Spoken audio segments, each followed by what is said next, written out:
My name is Lauren Thomas, but most people call me by my initials, LT, and I own Avocado Moon Kombucha here in Launceston. So in short, I was traveling in South America and got sick with a waterborne parasite, Giardia. Wasn't treated for a few weeks and it absolutely wrecked my digestive system.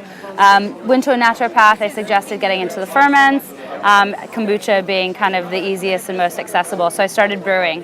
It was quite a big thing back in North America, and when I moved to Tasmania in 2015, no one was making it, and being a chef, I decided that I would go ahead and start making it. And so it kind of grew out of the kitchen at Fresh Cafe on Charles Street and turned into Harvest Market, and then from there now, yeah, a small little business. So having studied biology in university, I've always kind of considered myself a bit of a science geek.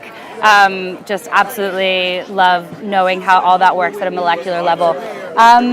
It's so important to understand how to balance yeast and bacteria, why things are thriving in certain situations, how pH levels affecting. I mean, I feel like a mad scientist, and it's halfway between being a cook and figuring out flavor profiles, but also learning why things are carbonating at certain temperatures. And oh, if I add berries, there's fructose in that, so that's going to be eaten by this. And so yeah, I feel like it's really the perfect thing for me. I get to play with flavor profiles, and the chefing comes out through that.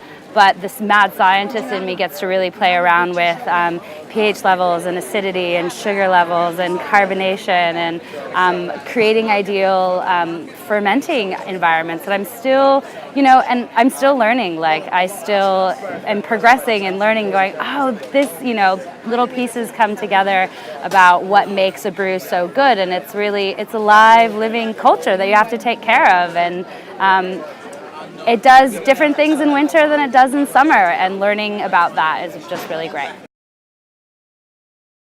Absolutely, 100% yes. I'm doing the science, it's rudimentary science, sure, but I'm doing all the pH testing, and I'm doing the refractor meter, and I'm using, it's all observation, and that's what science is right? Is like observing what's happening in the natural world, and then, adjusting and making, hypothesis and whatever, but I record everything.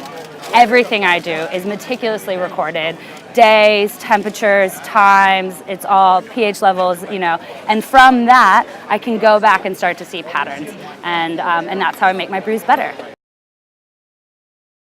I think that it's the most exciting time to be involved in ferments, alongside, this. Well, I think what really started, it's chicken or egg really, but this new science is coming out, and everyone's like supporting good gut health.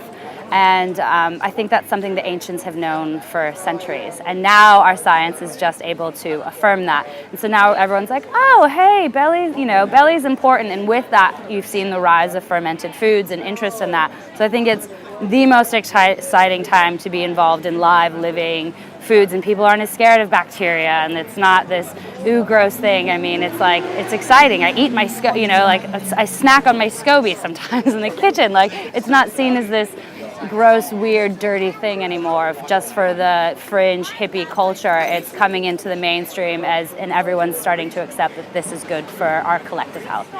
And I'm working on some kefir and maybe some bone broth or kefir. I say kefir coming from where I am, but I think that's next level up in the ferment world.